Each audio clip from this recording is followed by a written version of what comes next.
ganar Onda Cero, se vuelve, y vuelve. Alsina, no boicoteas. ¿Esto qué es? Esto, claro, es que es Planeta. Amigo, puede ser. Amigo, esto viene por Mauricio. No, Mauricio Por no eso no listo. está Maruenda aquí. Mauricio no es tan listo como para hacer esa conexión. Mauricio es más listo que la Para otras cosas sí, para la tecnología no. Bueno, no sé. Bueno, en fin. Empecemos por Cres.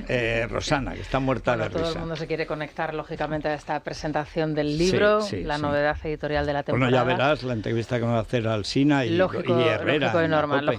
Bueno, la última innovación de las clínicas Cres es la microbiota. ¿Y qué es la microbiota? Bueno, son esas bacterias que tenemos en el intestino, alrededor de 2 kilos de microbiota, que si las analizamos como es debido, pueden garantizar nuestro bienestar digestivo, nos pueden ayudar para garantizar ese bienestar digestivo. Son expertos en las clínicas Cres en este análisis y ya tienen clínicas en Madrid, Valencia, Zaragoza y Palma de Mallorca. Vamos a dar el teléfono donde pueden pedir su cita, es el 91 445 0004, 91 445 0004. Bueno, pues Luis, muchas gracias por estar aquí. Muchas gracias por invitarme, don Federico. Fiter, buenos días, Federico. Etcétera. Esta vez han sido 2 semanas enfermo hasta acabar el libro. Te lo dije, y además después de leerlo no me extraña. Bueno, de hecho, lo que me extraña es que hayan sido solo 2. Bueno, es que sabes, Alejandro Vara. ¿Qué tal? Muy buenos días. Aquí, un honor estar hoy aquí. Que el camarada Brandao, el doctor Brandao, su padre y él, tenía siempre ya certificado. Cada libro me cuesta una semana enfermo. Este me ha costado 2. Bueno, de hecho es que son 2 libros.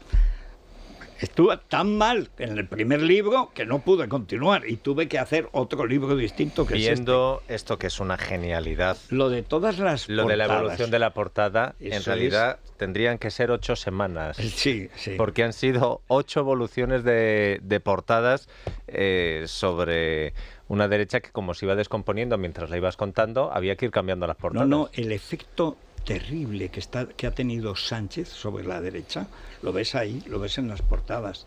Y dices, bueno, pero ¿cuántos muertos hay? Pero si solo han sobrevivido 2, Ayuso y Abascal, todos los demás, de hace 3-4 años, todos están muertos.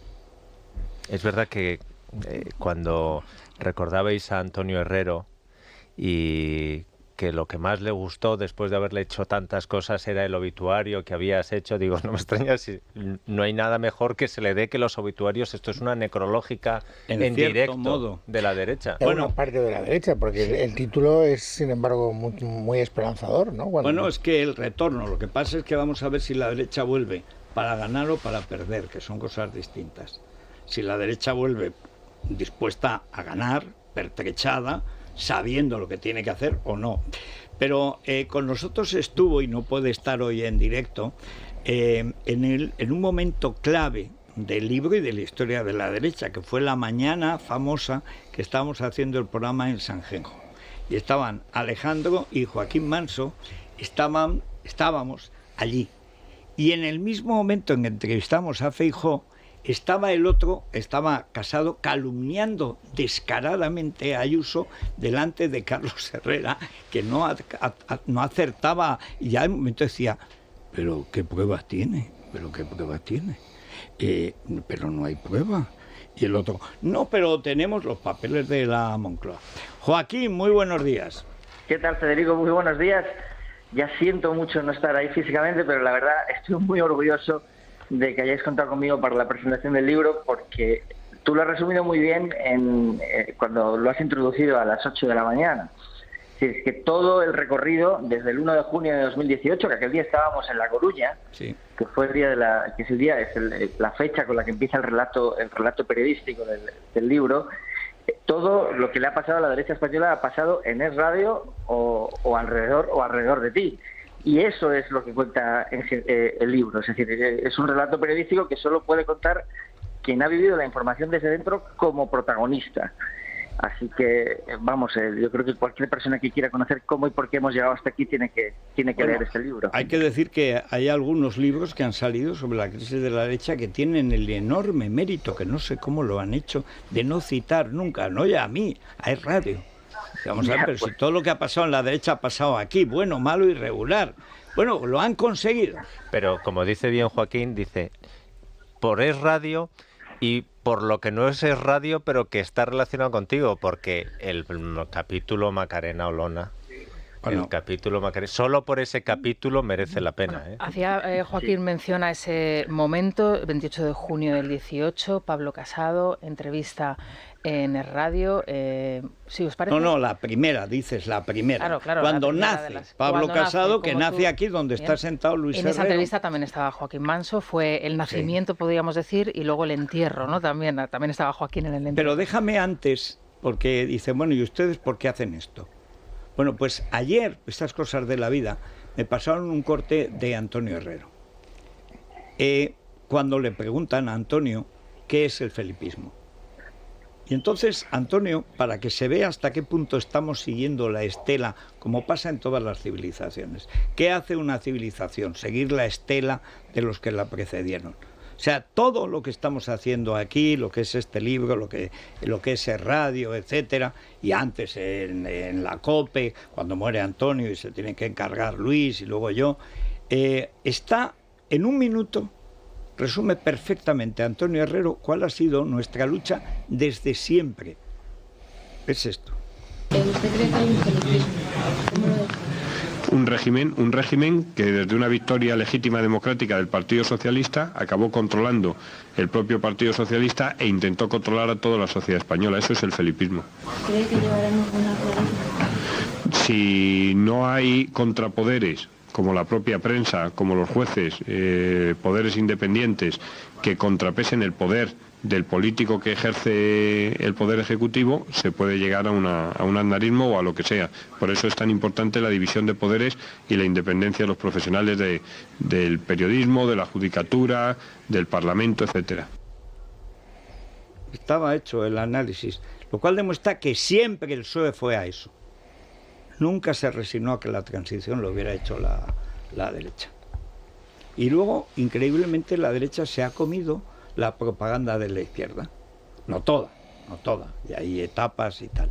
Pero, en fin, yo es que soy muy mal, aparte yo estoy, como ya me vacuné del maoísmo, lo del culto a la personalidad me pone frenético, me pone enfermo. Pero solo quiero decir una cosa, de lo único que estoy contento, y veo que Luis además lo tiene ya requete apuntado, es de haber tratado de buscar el origen del complejo de la derecha en no entender el trauma de la República y la Guerra Civil. Porque la derecha viene lógicamente del bando nacional en la Guerra Civil. Entonces hay una cosa que prácticamente ningún historiador tiene en cuenta. El 18 de julio, los dos grandes partidos democráticos de la derecha apoyan a Franco. ¿Por qué? Porque los estaban matando. Es decir, es que ya era una lucha de supervivencia, como pasó en Rusia el ejército rojo y el blanco. Allí ganaron los rojos, aquí ganaron los blancos, después de mucha tal. Pero el no entender que para la derecha social, para la base social, el trauma de la República, de verles en una España muy religiosa entonces, con unos curás heroicos, quien los pillara. Pero bueno, hay de todo. Pero lo que fue vivir un régimen que te persigue tus ideas, que cuando ganas las elecciones te dan un golpe de Estado y además empiezan a matar gente, curas por ir a misa, etcétera. El 34, el PSOE te da un golpe de Estado.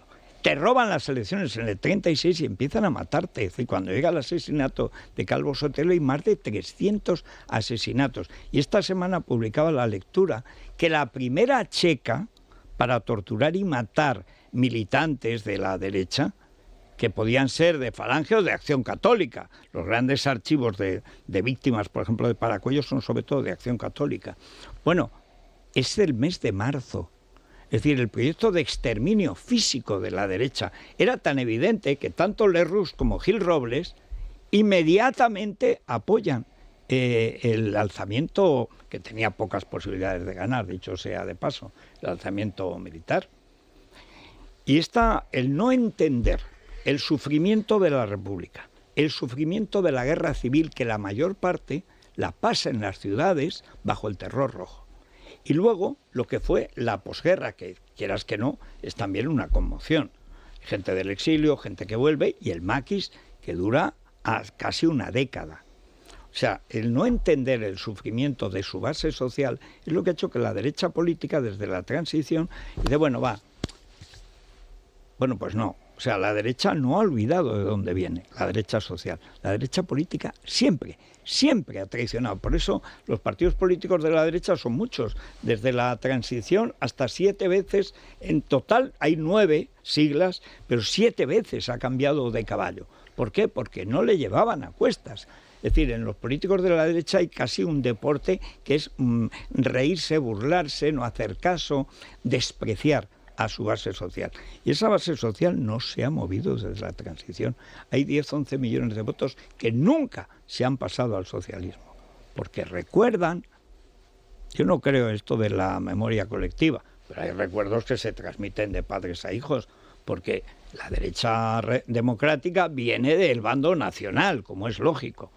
Luego ya mezclado después de muchos años, pero estructuralmente, ¿quién defiende la propiedad? ¿Quién defiende la tradición? ¿Quién defiende la familia? ¿Quién defiende la religión? La nación española. Pues la derecha, el bando nacional, y luego la derecha democrática con UCD y AP, que los dos partidos colaboran, conviene recordarlo, en elaborar una constitución que pactan, pero toda la transición la hacen los franquistas. Con Carrillo, que no sabía dónde ir, y Juan Carlos tiene el ojo de, en lugar de esperar a Tamames o a Sartorius, dice, no, me conviene el viejo que no tiene a dónde ir. Y efectivamente sale, lo piensas hoy, es milagroso cómo salió la transición. Pero empieza ahí, perdón, y acabo, ahí empieza el olvido de esa experiencia traumática, en la que colabora gravemente además la Iglesia. Hay una cosa que a mí me saca de quicio. Cuando yo veía lo de sacar a Franco de la fosa, vamos a ver, Franco es el líder del bando nacional. O sea, ha muerto mucha gente que murió en las checas, que murió en batalla, que murió bajo el terror. Ve, respetad a los muertos del bando nacional. El otro día José Antonio se lo llevó a la familia antes de que lo echaran. Pues si José Antonio no pudo participar en la guerra, estaba ilegalmente detenido por el gobierno asesino del Frente Popular. Bueno, nadie mueve un dedo. Hay memoria que no existe. Y yo, pues lo que he tratado es de rescatar de dónde viene el complejo de que han olvidado ese trauma histórico que nosotros hemos vivido, yo al menos he vivido en mi familia, que venía de los dos bandos. De la guerra no se hablaba, pero se respetaba a los abuelos de los dos bandos. Primero no se hablaba, pero para hacer otra cosa en la que ya participaban todos. Y eso se da en el franquismo, por eso la transición sale, porque socialmente estaba ya prácticamente hecha y porque económicamente España estaba mucho mejor. Si te parece, Federico, como tenemos que despedir a Joaquín porque nos tiene que dejar en unos instantes, vamos a recuperar ese primer momento. Pablo Casado, bautizo, no sé si de fuego aquí en este programa, estaba Joaquín, una entrevista que luego tuvo muchísimo eco en otros medios de comunicación. Le hizo ganar el Congreso, lo dijo él. Efectivamente, vamos a rememorar ese momento. El afiliado del partido lo que quiere es que el partido vuelva a ser reconocible, vuelva a bajar impuestos, vuelva a defender la vida y la familia, vuelva a defender la unidad de España sin operaciones, diálogos y sin chantajes independentistas, vuelva a decir que apostamos por la reivindicación de las víctimas del terrorismo y vuelva a reivindicar la honestidad para empezar como eficacia para el contribuyente. ¿Qué te parece, Joaquín?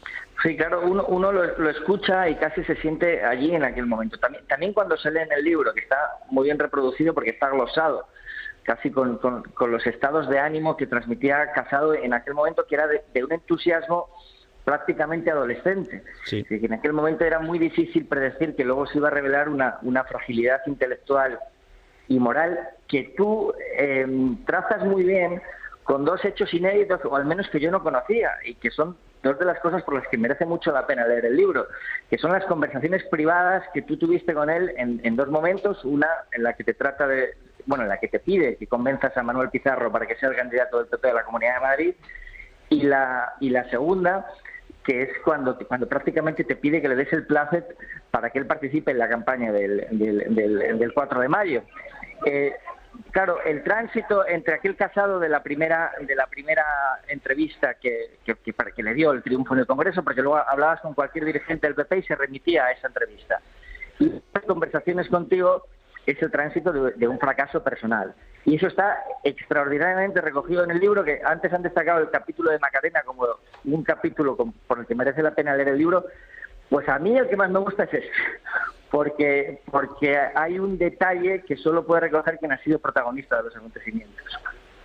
Hay un momento, fíjate, ahí yo recuerdo el olor a cordero frío que había en las reses, y luego hay un momento en que dice, bueno, ¿y qué tenemos que hacer para hacer las paces, tal y cual? Digo, hombre, deberías intentar no quitarnos la publicidad institucional, que es lo primero, que es tal.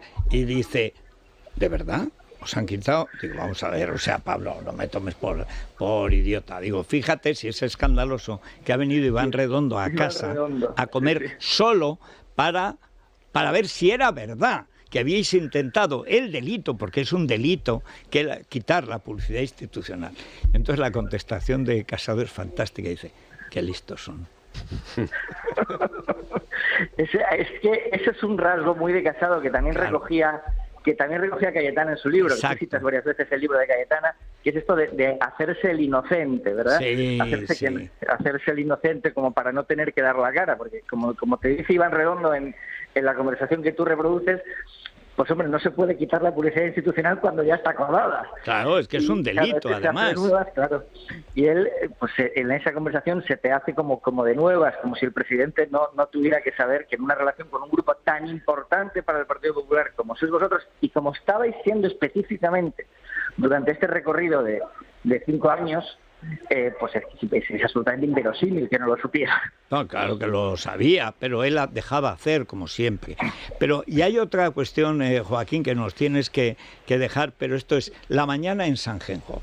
Cuando estamos allí y nos iban pasando, ¿recuerdas? Porque yo estaba más atrapado, que tenía que dar paso a la publicidad, y con Rosana y tal y cual, estábamos más también en una cosa que jamás pensé en la vida que tendría que hacer, que es estar en la trastienda de los programas. Pero cuando iban llegando las transcripciones de lo que le estaba diciendo Casado a Carlos Herrera, las calumnias disparatadas que además la propia Ayuso, hora y media después, desbarató. Yo recuerdo Feijóo siempre impertérrito. No sé si recuerdas que hay un momento en que él dice que tiene que echar a todos, o sea, a Teodoro y a todos, que es prerrogativa del presidente. Pero cuando llega lo que dice de Ayuso, dice, está claro que no está por la labor. Sí, fue, bueno, yo de lo que me acuerdo mucho de aquel día, y está Alejandro, que compartimos aquellos dos días juntos, y yo estoy muy contento porque Alejandro es muy esclarecedor en sus diagnósticos y hizo preguntas muy buenas en esa entrevista. Sí. Me acuerdo mucho de Javier Somalo acompañando a Alberto Núñez Feijóo mientras nosotros estábamos ya en el programa. Se retrasó un poco el inicio de la entrevista porque estaba Feijóo con un pinganillo escuchando la entrevista de Pablo Casado en la COPE junto a Javier Somalo. Y yo recuerdo que no paraba de hacerle gestos como de admiración, de decirle, esto es una bomba. Claro, evidentemente luego cuando se sentó, que tuvo que cambiar el estado de ánimo, yo le veía además cómo hacía un esfuerzo por contraer los músculos y poder centrarse en lo que tú le tenías que preguntar. Claro, ya salió con una absoluta determinación. Es decir, yo creo que la reflexión que hizo en el momento de sentarse a tu lado ahí en Sanjenjo fue, no hay marcha atrás, este es el momento. Si os parece, podemos recuperar uno de esos momentos. A ver. Ayer nos hemos equivocado de una forma contundente, pertinaz, y la obligación en este momento es pedir disculpas. Pedir disculpas, en primer lugar, a todos los españoles, nos hayan votado o no. En segundo lugar, a todos los votantes. Y, por supuesto, dar explicaciones a la gente que sigue llevando a la marca del Partido Popular. Hay un momento, él nos cita a Ayuso. Yo cuento también en el libro que una semana después de ganar vino aquí Juanma Moreno, porque había prometido que vendría y vino. Y entonces le hablo de eso, digo, pues fíjate qué detalle de Feijóo, prepararse bien la entrevista, de no improvisar, que se queda a dormir, viene a cenar con nosotros y se queda a dormir en el hotel. Y entonces me dice, dormiría poco, porque estuvo hablando conmigo toda la noche. Y digo, ¿y con Ayuso? Dice, naturalmente. Es decir, que la historia era evidente y que tanto Feijóo como Juanma, que luego aparecieron como neutrales sabían perfectamente que todo pasaba por Ayuso o Casado y que ya no había alternativa y que Feijóo le tocaba, o sea, estaba ya convencido. Pero fíjate que esa misma noche estaba convenciéndose. La entrevista le iba a hacer Teodoro, no Casado. Es Casado el que se empeña en suicidarse. Eso tampoco lo entiendo yo, salvo como pasa con los asesinos en serie, que al final quieren que los pille la policía porque ya no pueden más.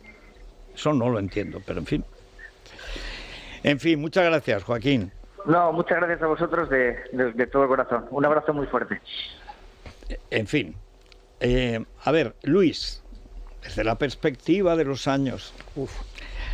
me ha dicho una cosa tremenda, Luis, no sé si a favor o en contra, dice, oye, al final del libro es que cada día estás más periodista. Te he dicho que podría desacreditar tu imagen profesional, pero es verdad. Este es un libro que se mueve a veces en el terreno del ensayo y a veces en el terreno del periodismo. Sí. Y bueno, en las dos facetas es perfectamente reconocible tu manera de enfocar las cosas. Yo te oí hablar por primera vez, tú a lo mejor no lo recuerdas, de el complejo de la derecha en el año 89, y entonces porque tú tratabas de animarme a mí, fíjate en tu ingenuidad, que yo escribía un libro sobre el complejo de la derecha, cosa que yo nunca entendí. Y una de las cosas que siempre he pensado que ese era el problema de la derecha. Siempre, por eso te digo que, y fíjate que a mí me gusta mucho subrayar los libros porque eso me da una idea y donde más subrayados hay, donde más anotaciones marginales he escrito, es precisamente cuando tú evocas lo que acabas de recordar, de dónde viene el complejo de la derecha, y en eso probablemente tienes toda la razón del mundo, pero yo hay cosas que nunca, y lo sabes, siempre hemos discutido sobre eso. La izquierda es un movimiento revolucionario, por hacer una simplificación, y la derecha es un movimiento de orden. Tú creces en la izquierda, tú creces en el movimiento revolucionario. La derecha que llega a la transición es una derecha que todavía mantiene un cierto discurso revolucionario porque está en la ruptura, no está en la reforma. Lo que pasa es que la estructura del franquismo es tan fuerte, está tan instalada, constriñe tanto la libertad de acción, que están literalmente asustados, porque ellos han vivido durante 40 años en una dictadura y han tenido miedo. Muchos de ellos han pasado por la cárcel. Yo te he contado muchas veces cómo la primera vez que Santiago Carrillo llega al Congreso de los Diputados y Adolfo Suárez le mira fijamente, y eso me lo contó Adolfo me dijo, nosotros teníamos miedo porque venían los que habían sido capaces de provocar una guerra civil. Y sin embargo me di cuenta de que ellos tenían más miedo que nosotros. Esa es una reflexión que me hizo. Pero eso yo, como yo lo he vivido, yo sabía que el PC era el seguro de la transición. Bueno, y probablemente... Seguro porque lo conocía, porque era el PC. Otra cosa era la ETA, el FRAP, etcétera. Que es lo que al final ha vuelto. Porque lo que ahora manda en la izquierda española no es el PC de la transición, es la ETA y el FRAP. Si lo analizas con perspectiva, y esto es un asunto del que nunca hemos hablado a fondo, y por eso este libro me ha permitido hacer un montón de anotaciones, tú conoces la historia de la izquierda 100.000 veces mejor que yo. Probablemente nunca la izquierda ha llegado a una encrucijada histórica como fue la transición, con una actitud más de concordia que en ese instante. No, más de despiste, que no sabía qué iba a pasar. Pero con ganas de que saliera bien, con ganas de recuperar una democracia y con la seguridad de que tenía que pactar con los restos de una Eso dictadura... es una visión edulcorada, bueno, me perdonas, Luis. Sí, sí. ¿Por qué? Porque yo estaba allí. O sea, lo que había... Y yo también. Nadie pensaba en la izquierda que de una dictadura se pudiera pasar a una democracia sin algún tipo de ruptura. La idea de pasar, como se hizo, de la ley a la ley, pensemos lo que había pasado con Karamanlis en Grecia, la revolución de los claveles en Portugal. Nunca había sucedido, claro. Y España, digamos, por la tradición y porque eso ya muchos años, 37 años que duró la dictadura de Franco, no parecía posible. ¿Me estás dando la razón? No, claro. ¿Y por qué la izquierda en aquel momento...? Porque está despistada. Hay un momento que es el referéndum de la reforma política, que toda la izquierda pide la abstención, contando la técnica. Pero el 20%. Tú estabas en una conversación con Santiago Carrillo, cuando Santiago Carrillo formaba parte del programa de Antonio, y compartíamos con él tertulias interesantísimas a micrófono cerrado, cuando Santiago Carrillo te decía, nosotros decíamos que no y en privado pedíamos que votaran que sí.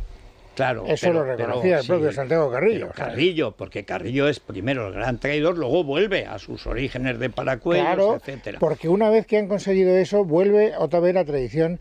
En fin, es que no quiero acaparar el asunto, pero tú haces unas reflexiones en las que yo entiendo, porque te conozco, perdóname que lo diga con esta familiaridad, cómo se te hubiera parido. Es decir, es que estoy leyendo el libro y te estoy viendo en tantas circunstancias. Es decir, y además, entre paréntesis, agradezco que además omitas algunos escenarios, por ejemplo, donde te pide Pablo Casado que fiches a Pizarro. Rodríguez, a que tratas bien a Rodríguez, cosa que me ha dejado sorprendido. Yo no creía, pero no era mi intención. Bueno, bien, no, lo tratas bien. Para cómo lo podía tratar, desde luego, pero bien. Con neutralidad. No, ahí hablas de la lealtad, ¿no? De la lealtad como un valor carente en el Partido Popular y que sin embargo porque desde el principio, cuando en la transición se olvidan ciertas cosas para llegar a ciertos pactos, la izquierda no lo olvida, la izquierda lo guarda. En el debate constitucional, así como el PC sí es leal en la transición, el PC de Carrillo, y acepta la corona, lleva la bandera, y en todos los mítines del PC hay una bandera española en las plazas de toros que la rodea, cosa porque el PC era un partido disciplinado. El PSOE no. El PSOE defiende Gómez Llorente el sistema republicano. Pero luego lo rinde. No, lo que pasa es que esos son más cobardes, pero lo han seguido con la cosa de que como la transición no habían hecho ellos, que son los únicos que tienen legitimidad, y ahí entramos en el problema de las legitimidades. Es decir, la derecha ha ido perdiendo conciencia de legitimidad, sobre todo con Rajoy, que eso es asombroso. O sea, un país que sale de una guerra civil tiene dos bandos legítimos, porque ha muerto tanta gente decente en los dos bandos, no puede ser que uno sea todo malo y otro todo bueno, que además es mentira. Pero lo ha ido adquiriendo. Oye, que nadie protestó con la ley de memoria histórica, que la votó todo el mundo, hasta el rey, hasta Juan Carlos. Eso es por la falta de respeto a su historia y a su base social. Pero fíjate, ayer Pedro Sánchez en el mitin de Alcalá de Henares le decía a la gente que había ido que leyeran a Azaña. Y yo me acordaba, porque estaba preparando la presentación de hoy, de esta parte del libro que no tiene que ver con la actualidad, pero que es lo que tú pones como el origen de lo que está pasando, que es, además, se lo recomiendo a la gente, sobre todo a la gente joven que compre el libro o se lo regalen, que lo compren. No, hombre, lo digo hay gente, uno para comprar y otro para regalar. Hay gente a la que necesitan que se regalen. Incluso le dicen, léete esto, venga, majo. Léete y luego sea IZ que se lo regale unos 400 euros. Gástate el bono en esto, ¿no? Porque es una parte del libro en la que está muy machacadito esta parte de la historia, que cuando hablamos de la derecha ignora, yo creo que hay que concretar y decir qué parte de la derecha ignora, porque en los últimos años, y esto lo has comentado tú también, Federico, los libros más vendidos de ensayo son libros como Memoria del comunismo, La vuelta del comunismo, y de otros autores en el que se está abordando la guerra civil. Y los de Stanley Payne, los de Pío Moa, los de Elvira Roca, que todos van en la misma dirección. Con lo cual, la masa social que vota a los representantes del centro derecha o de la derecha es una masa social muy formada, porque los libros, el primero, el segundo, el tercero, el cuarto más vendidos son libros de este tipo. La gente se interesa y es cuando dice, oye, yo me he quitado el complejo porque resulta que lo que me habían vendido no era así. Y es esa ruptura que hay entre una base social que dice, ¿y nosotros por qué tenemos que pedir perdón? Exactamente, porque unos dirigentes políticos que en muchos casos siguen teniendo ese lastre y que les hace ir a, oye, ¿y qué hacemos? ¿Y si decimos esto? ¿Y si no vamos a abstenernos? Que es la fórmula. Ayer cuando oí a Sánchez, esta mañana lo he oído, digo, pero vamos a ver, Socanelo, las únicas antologías de Azaña que hay las publico yo a comienzos de los 80 y me las publica Javier Pradera. En total, a lo largo de las décadas se han vendido 6.000 ejemplares de los dos tomos de Alianza Bolsillo, baratitos, Es decir, nadie las ha leído. Nadie es absolutamente nadie. Pero si hubieras leído la de discursos, que es el número 2, la segunda antología, el discurso último de Azaña en territorio español, de paz, piedad, perdón, es lo contrario de lo que estás haciendo, socanalla analfabeto. Hay que leer Azaña, dice, y lo escribe con H. O sea, pero ¿cómo se puede ser tan jeta? Es que tenemos una izquierda que es igual que Largo Caballero. Largo Caballero era un analfabeto, era un oportunista que sirvió a la dictadura de Primo de Rivera y luego se convirtió en el Lenin español. Y tú vas a sus memorias y a diferencia de la de Prieto no hay arrepentimiento. Él es el del terror rojo, él es el de Paracuellos. O sea, él es el que se empeña en la dictadura del proletariado. Él roba las elecciones del 36. Es Largo Caballero. Así como Prieto cuando se muere pide perdón a los españoles por el golpe de Estado del 34. Y lo hace en México y además lo hace por escrito. Jamás. ¿Y con quién se identifica Zapatero? Con Largo Caballero. ¿Con quién se identifica Sánchez? Con Largo Caballero. Que es el oportunismo guerra civilista. Es decir, tenemos derecho a mandar por las buenas o por las malas. Y la derecha tiene que entender que lo que está ahí no es Besteiro, es Largo Caballero. No es Felipe González, es Zapatero, el del Cártel de Puebla, y es Sánchez, el de la ETA. Es decir, yo creo que la derecha no acaba de entender la gravedad del reto, ¿no? Mira que ha habido un golpe de Estado en Cataluña. Y entonces va Soraya y dice que iba a presentar un incidente de ejecución de sentencia. Tócate la brigada Lanzadi. Estamos presentando en directo El retorno de la derecha, de Federico Jiménez Los Santos. Nos pueden ver en directo en libertadigital.com. Federico también en nuestro canal de YouTube.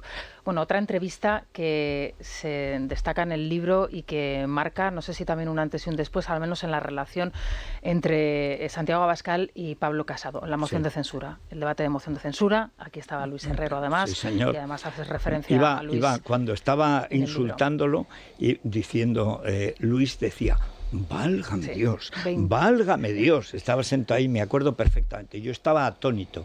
Dije, pero ¿cómo se puede ser tan canalla? Octubre del año 20. Vamos a escuchar esa entrevista que le hacías a Abascal una vez. Al día siguiente, la duda es, porque era una provocación, va a romper los pactos. Y ahí es cuando salva a Vox, a Abascal. Pero estaba como estaba esa mañana, estaba demudado, estaba hecho polvo. Pero aguantó. Yo ayer fui agredido personalmente por Pablo Casado. Pablo Casado dijo algunas cosas indignas e inaceptables que yo jamás me habría esperado de él. Una de ellas era que el Partido Popular había pagado un tributo de sangre y que personas como yo estaban pisoteándolo. Yo acababa de leer el día anterior toda la relación de víctimas de ETA en respuesta a los etarras en el Congreso, mencionando, por cierto, a las del Partido Popular. Pues, bueno, esa acusación para mí fue de absoluta perplejidad. Pero aguantó y dijo, ya en la respuesta, que sepan los votantes de la derecha que no vamos a romper ningún gobierno y ningún acuerdo de gobierno con el Partido Popular. Pueden estar tranquilos. Ese es el momento en que solidifica Vox. Luego se le ha olvidado últimamente. Pero a ver, Alejandro, que estás muy callado y lleva más notas que Luis. Bueno, lo recibí el sábado y he pasado día y medio leyéndolo. La verdad es que tiene momentos, es verdad lo que dice Luis, muy periodísticos. Sí. Y algunos momentos de muy disfrutones.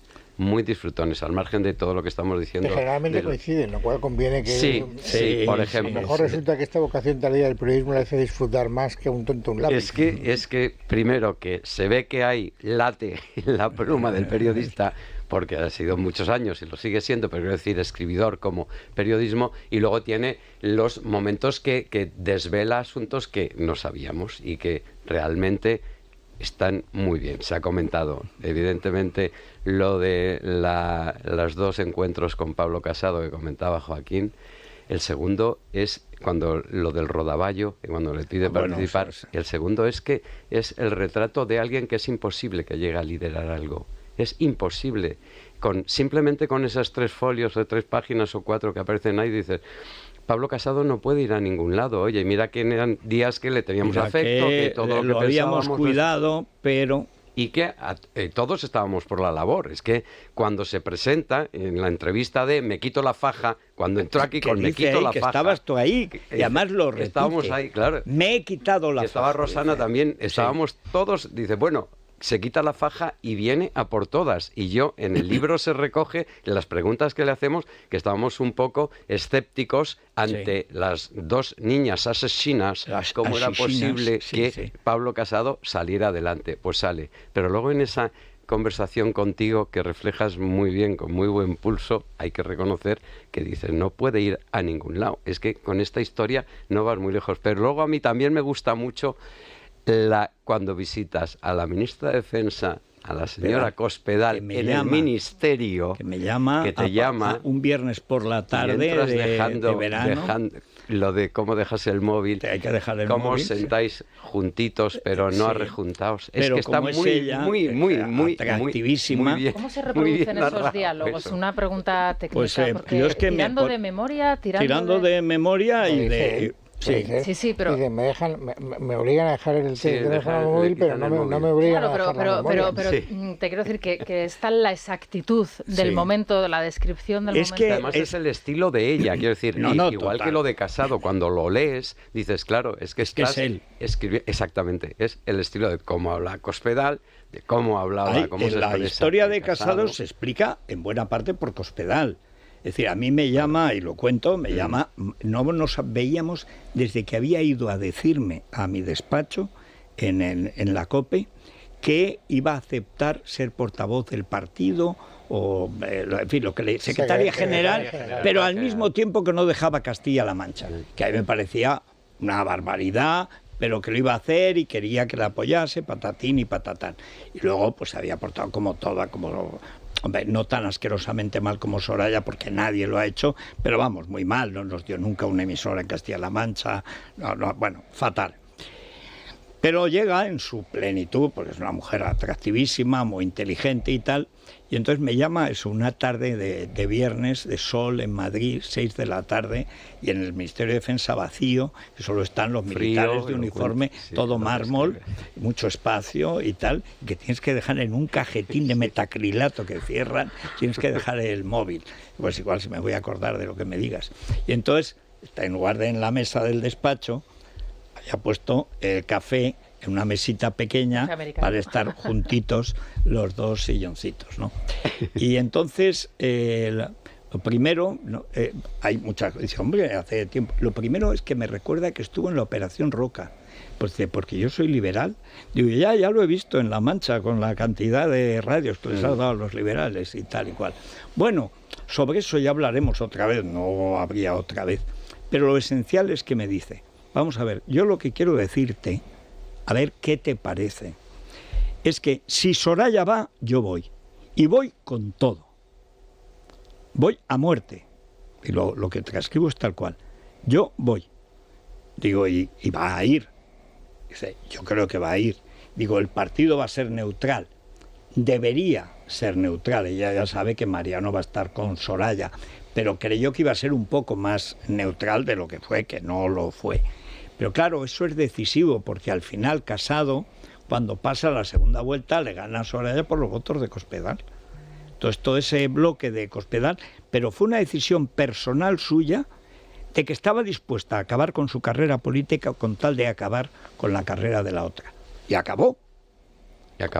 Con lo de las niñas asesinas, claro. Acabaron cada una clavándole la katana a la otra, ¿no? Y encumbró a Casado, que si no, no habría ganado, no, lógicamente, por la primera vuelta la había ganado Soraya. Eso pasó lo que pasó. Pero es que ella, ahí lo reflejas muy bien, la personalidad de lo que podría, bueno, ha sido todo, pero si no hubiera habido Villarejos, podría haber sido. Podría haber sido. Mira, ahí hay una cosa que yo veo ahí, que veo en Casado, que veo en Rivera, que veo... en otra gente, ¿no? La fibra moral. Es decir, un líder político, por eso Ayuso es un fenómeno, un líder político tiene que traslucir que cree en algo, 2 o 3 cosas, pero que cree en algo y que va a luchar por ellas. Y que el que cree en lo mismo no lo va a abandonar. Esto es el liderazgo al final. Pero claro, hemos tenido unos liderazgos en la derecha efímeros, el de Casado, el de Rivera. Rivera tenía todas las condiciones.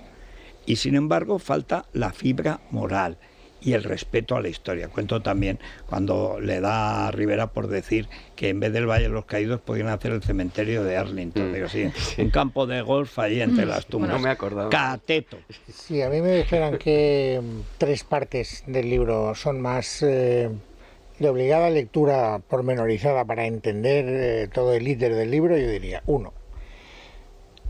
Es el momento en el que Federico entra en un fenómeno del que hemos hablado muchísimas veces desde hace mucho tiempo, que es el arriolismo. Porque esa rendición ideológica a la que hace referencia, muchos de los líderes que han llegado a la derecha han llegado con muy buenas intenciones y con discursos como, por ejemplo, el de Casado, enarbolando estandartes, en fin, ideológicos de regeneración, de creerse realmente un proyecto de España. Y luego, entre las bambalinas, llegaba el brujo y entonces decía, chicos, es que esto es mejor no significarse, vamos a ver si esto lo callamos, esto puede cabrear a no sé quién, y poco a poco ahí se va poniendo sordina ese discurso, se va a producir una especie de rendición de hecho de lo que son las grandes batallas ideológicas, porque la idea era que aquí gana el que esté más callado. Entonces, no, que gana la izquierda salvo que la derecha se calle. Claro. Y es verdad que en algún momento determinado, yo, en fin, no quiero alargarme sobre eso, pero me parece que hay bastantes claves encerradas de por qué la derecha cae siempre en la misma trampa, ¿no? Es decir, la derecha que quiere ganar no puede movilizar a la izquierda porque, y eso lo dice muy bien Federico, negando la mayor. Yo ahí matizaría la mayor que él establece. Todos los sociólogos que han estado en la órbita del Partido Popular dicen que España es un país de centro-izquierda. Y él dice un cuerno, aquí hemos tenido mayorías absolutas. No voy a entrar a discutir sobre eso porque nos llevaría más tiempo del que quiero, pero algún día, a un asterisco, profundizaremos en esa idea. La segunda parte del libro, que a mí me parece especialmente interesante porque yo la desconocía en absoluto, y es una labor periodística pura y dura, es todo lo que hace referencia al Yunque y a su conexión con Vox. Para mí eso es completamente nuevo. Yo reconozco que vivo en Bavia, no me entero de nada.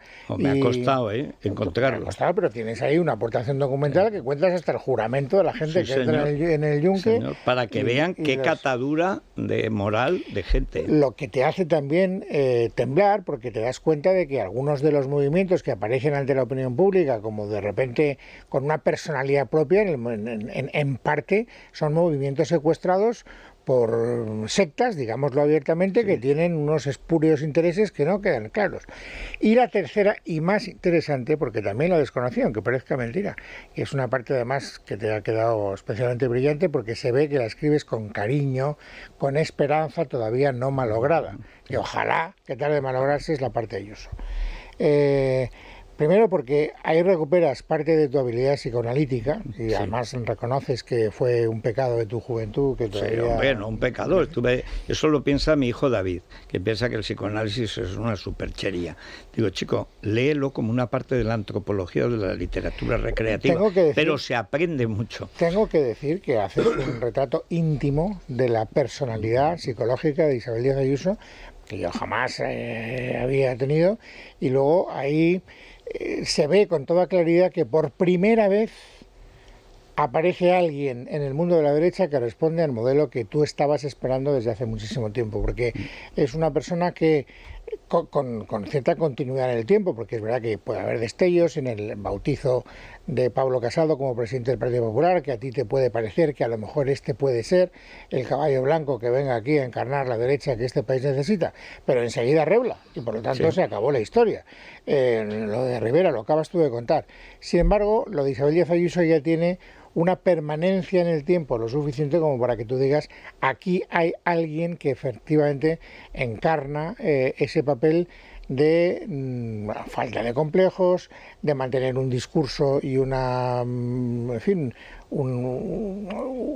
estructura moral en las cosas en las que cree, y que además no se asusta y que no se deja arriolizar por nadie. Eso es claro. ¿Os parece que hagamos una pausa y a la vuelta recuperamos algunos de los momentos que también se han vivido en esta casa? Y estoy pensando en esa entrevista que le hace Bueno, es que Dieter para mí eso, y se lo pedí a Dieter, porque cuando yo cuento que cuando me manda, y Luis es testigo, cuando Casado me implora que vaya a convencer a Pizarro para que sea candidato en Madrid, la alcaldía, la comunidad, lo que quiera, porque no tenía a nadie, porque iban a perder las dos cosas.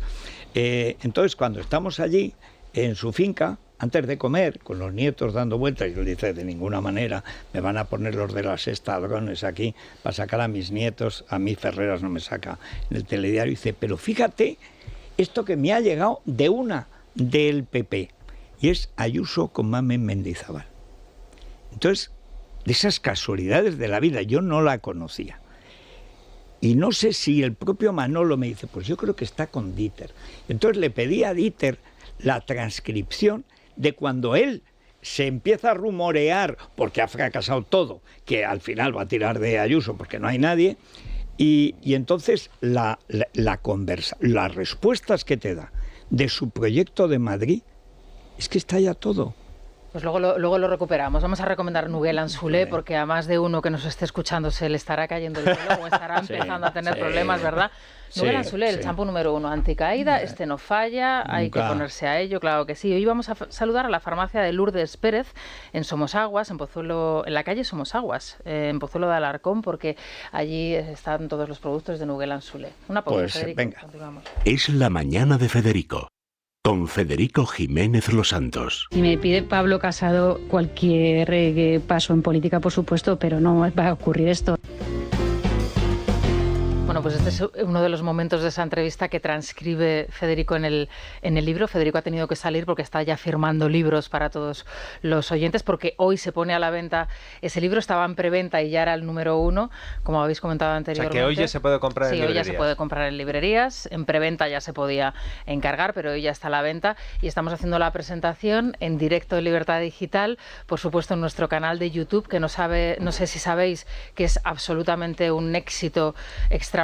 Ahora mismo nos están siguiendo en directo cerca de 3.000 personas solo en el canal de YouTube y por supuesto a través también del canal de Espasa. Y hay 603.000 suscriptores. ¿Ya? En el canal de YouTube.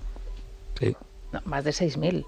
No, pero digo, no, 600.000 en total suscriptores. Vale. No, yo de la gente que luego lo va repitiendo, se lo va mandando. Acabamos de escuchar en directo, Federico, es uno de esos momentos de la entrevista que le hace Dieter a Isabel Díaz Ayuso cuando todavía era una desconocida para el gran público, y en donde ella dice que nunca le pedirá que vaya a ser candidata, ¿no? Ha dicho antes Luis que le gusta la parte en la que hace un análisis psicoanalítico de Isabel Díaz Ayuso. A mí lo que me ha hecho gracia del libro, una de las cosas que me ha hecho gracia, otra es la de que te sientes como Karen Blixen porque no tenías una granja en África, sino una televisión. Yo tenía una televisión, sí. Pues en la parte en la que haces la descripción estética, porque yo reconozco que me sentí igual cuando la primera vez que conocí a Isabel Díaz Ayuso, que además fue en el estudio de radio, porque hay veces que uno, cuando tú me dijiste la juventud es una enfermedad, ya se te irá pasando, uno se empieza a dar cuenta de que se hace viejo cuando los jugadores de fútbol que se retiran tienen menos edad que uno. Dices, pero bueno, ¿cómo se va a retirar Raúl? Esto es imposible. Pero se empieza a dar también cuenta de que ya peina canas cuando los políticos que empiezan a mandar o tienen tu edad o incluso son más jóvenes. A mí se me ocurrió, con esto que dices de seguir las estelas periodísticas de los mayores, se me ocurrió montar una tertulia de políticos. Y para la tertulia de políticos dije, bueno, pues ¿a quién cogemos? Tiene que haber alguien del PP, alguien que esté pues en la derecha del PP y alguien de izquierdas. Entonces, uno fue Pablo Casado, porque yo le conocía de los tiempos de FAES. Otro fue Santiago Abascal, porque yo le conocía de cuando empezó. De Naes, sí, de no, de mucho antes, cuando se presentó claro, con Carlos Urquijo a darme un CD en el que aparecía el día de la toma de posesión en Llodio, con los de Batasuna. Y el otro, el de la izquierda, era el hijo de Sotillos, Alberto Sotillos, que hoy es el enemigo mayor de Sánchez dentro del PSOE. ¿Qué pasó? Que Mariano Rajoy le hizo a Pablo Casado lo mismo que luego Pablo Casado le hizo a Almeida. Pablo Casado empieza a brillar y Mariano Rajoy le dice, tú tienes que ser el portavoz del Partido Popular. Quémate por mí. Claro, achichárrate. Bueno, pues entonces Pablo Casado se va y en el Partido Popular nos ponen a una persona que cuando yo la vi tuve la misma sensación que tú. Dices, esta parece una actriz de cine mudo. Es una frase que es de Raúl del Pozo. Lo que yo he hecho es buscar a qué actriz de cine mudo, y la he encontrado. Es en Madame du Barry de Lubitsch y es Pola Negri. Sí, que yo no conocía, por cierto. Bueno, es que hace poco que me tuve que meter. No, yo lo encontré en Filmin. Lo encontré en Filmin, y es una película muda. Pero hay una... es que yo tenía que hacer, digamos, la parte psicológica de Ayuso, porque cuando se produce un fenómeno de comunicación popular inédito en la historia, no solo de la derecha, por supuesto, y de la izquierda igual, O sea, la izquierda ha tenido algún líder, sobre todo Felipe González, carismático cerca del poder, pero un fenómeno popular que viene de la nada, de enfrentarse con el enemigo, como Ayuso, no ha habido jamás. Y dice, bueno, ¿y esto por qué? O sea, ¿por qué lo de los ayusers? Eso no ha sucedido ni en tiempos de Felipe. Porque hay algo estéticamente en ella. La ideología, la ética y la estética que dices. Y la estética, pero la estética había que... Pero ha habido una evolución también en esa parte, porque, bueno, la tertulia, llegó Ayuso, yo no lo conocía, no, es que está en el PP de Madrid y tal, y según se sienta, aquella tertulia, que era una tertulia en la que Casado y Abascal, que eran amigos y se conocían, y con Sotillos, pues había mucha chance y tal, bueno... Pero llega Ayuso y la primera tertulia es una lluvia de joyas a diestro y siniestro, con una frialdad que yo decía, ¿pero de dónde hemos sacado? Y perdí el contacto. Y me pasó un poco como te pasó a ti, que describes en el libro, que de pronto Ayuso se hace viral por aquella entrevista en La Sexta, en la que, lejos de achantar, se replica, y dijimos, oye, vamos a entrevistarla. Y yo recuerdo de aquella entrevista... la sinceridad con la que Ayuso durante toda la entrevista, el Partido Popular no tenía candidato, porque había habido además las traiciones de que uno se va, que luego se fue a Ciudadanos, había pasado el derrumbe de Cifuentes, no tenía candidato, y yo le pregunté fuera y dentro de micro, oye, pero tú tienes posibilidades. Y él me decía, pero estás loco. Dice, además, fíjate... Ella te dice, no está en las encuestas. Y es la prueba de que el partido no confiaba en ella. Y cuando se termina la entrevista, yo le insisto, le digo, venga, oye, pero ahora, me dice, ¿pero tú crees que a las alturas que estamos iba a ser yo candidata y todavía no me han llamado? Y sonó el móvil. Qué bonito. Y se quedó más blanca de lo que estaba y salió disparada por los pasillos, porque luego fue en esa misma tarde y a la mañana siguiente se hace oficial. Dice, ¿pero tú crees que a las alturas que estamos, si fuera yo la candidata, no me iban a haber llamado? Pues está sonando el móvil. Venga, Alejandro, que estás... No, a mí lo de Ayuso me parece que es cierto, una de las partes, y la conocemos desde casi antes de lo de Dieter, porque yo me acuerdo que cuando se estaba votando, y además se lo comentaba el otro día, cuando se estaba votando en las primarias, se estaba votando el partido, y estaban allí todas las colas y todo eso, en el hotel ese espantoso que hay ahí en Barajas. Entonces yo me crucé con Ayuso, que la conocíamos, y le digo, bueno, ¿qué tal? ¿Cómo pinta esto? Porque no se sabía muy bien qué iba a pasar con... que estaba evidentemente en el mejor momento Soraya.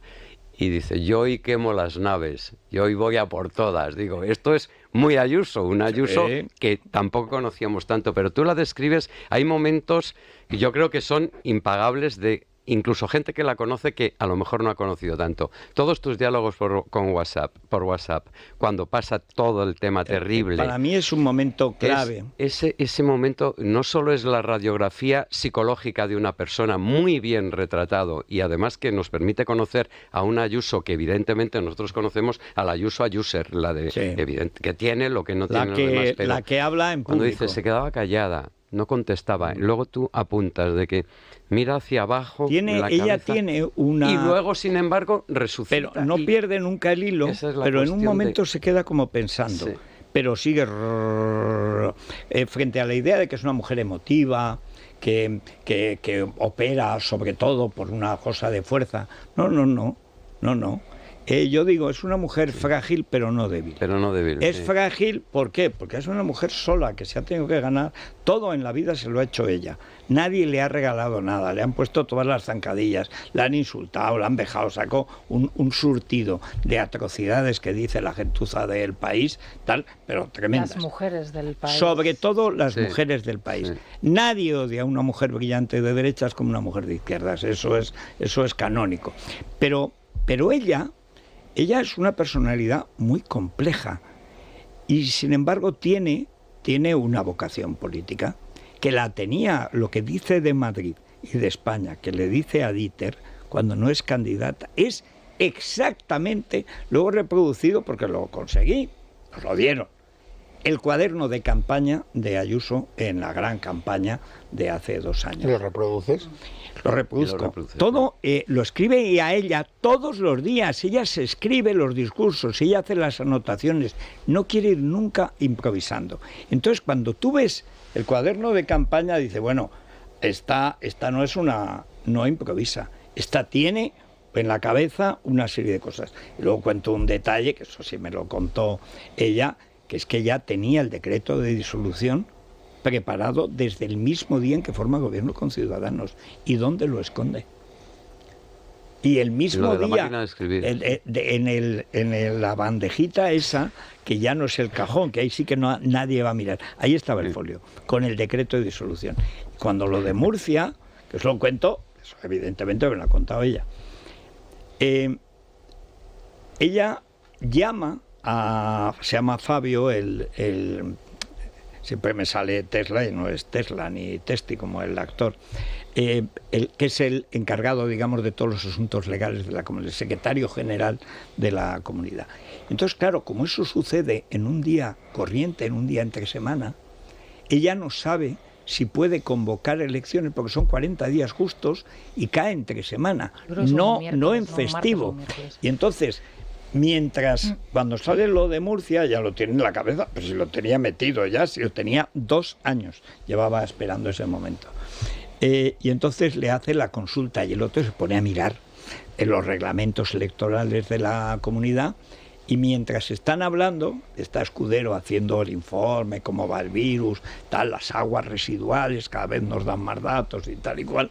El agua residual legal le pasa Fabio y le dice, es perfectamente legal.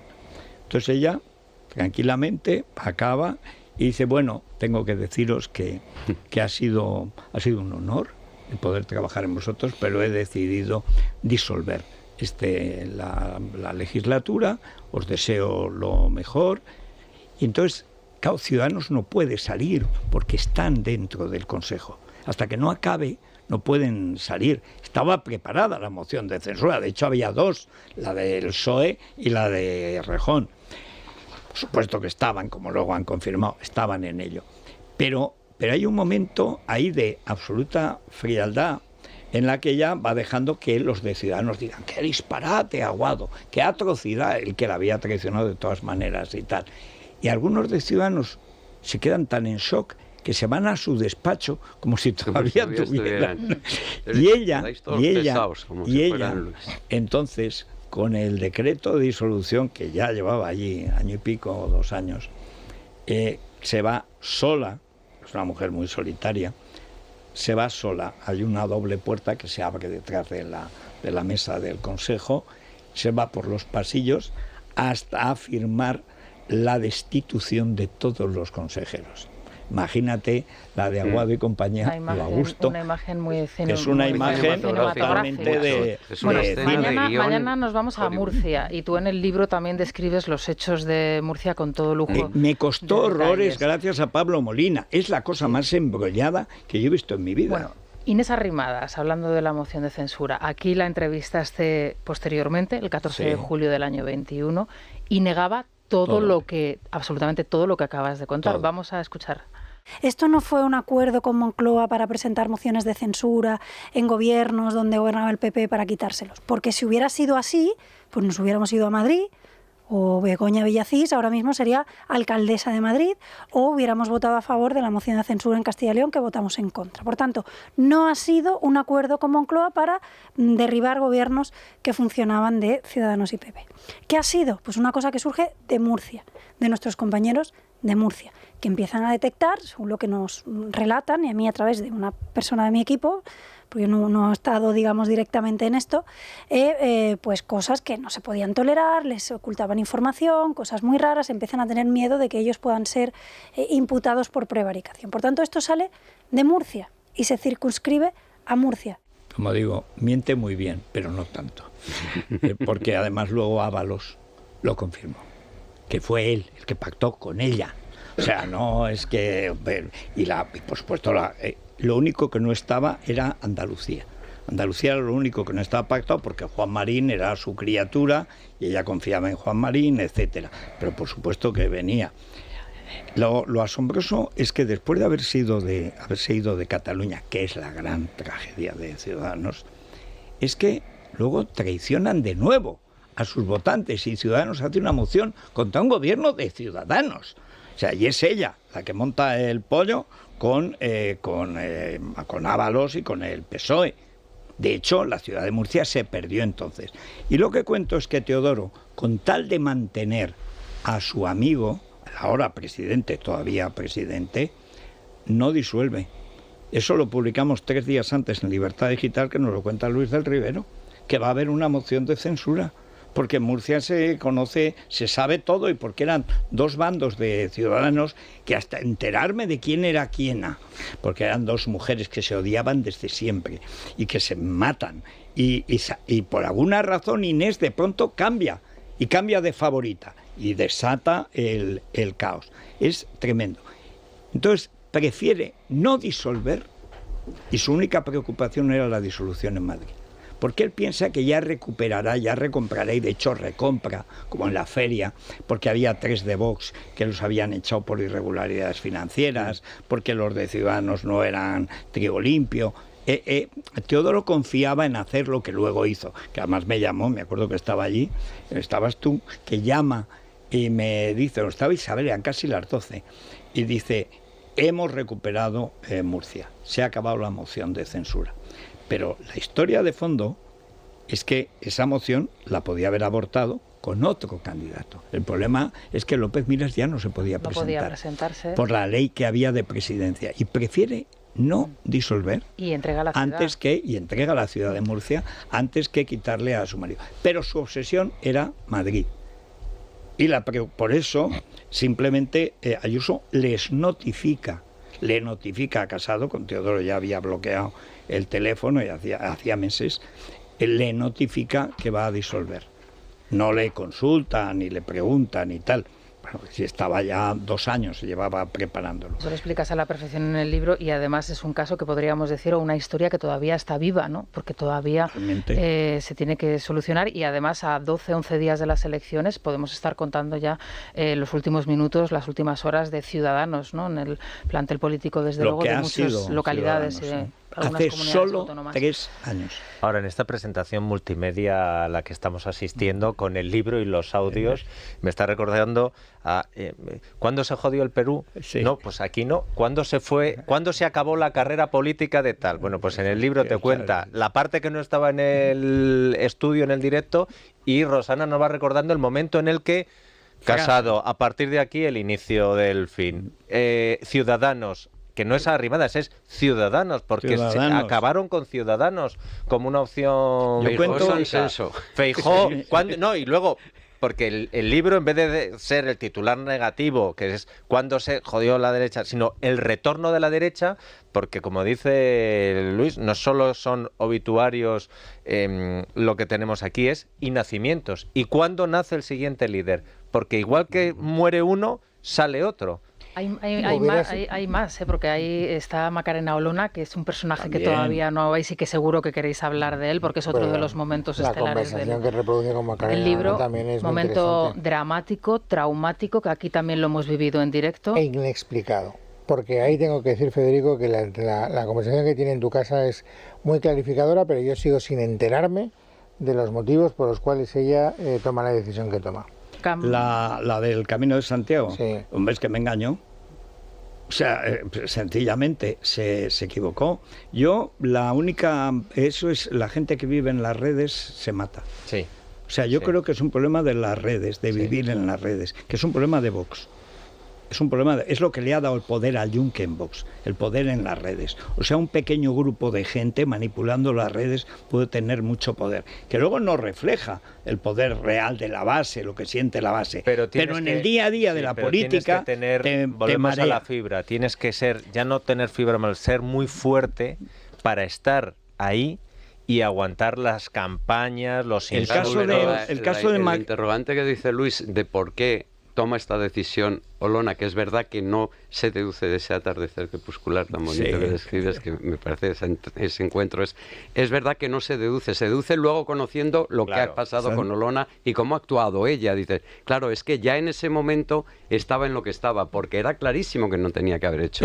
Pero ese es el momento clave, que las redes sociales convierten a las personas en personajes. Total. Y cuando te crees el personaje, puedes terminar, pues como campaña electoral de Andalucía, el 26 de mayo del año 22, pasaba por aquí Macarena Olona, momentos histéricos, histriónicos, podríamos calificarlo también. Bueno, vamos a recuperar alguno de esos.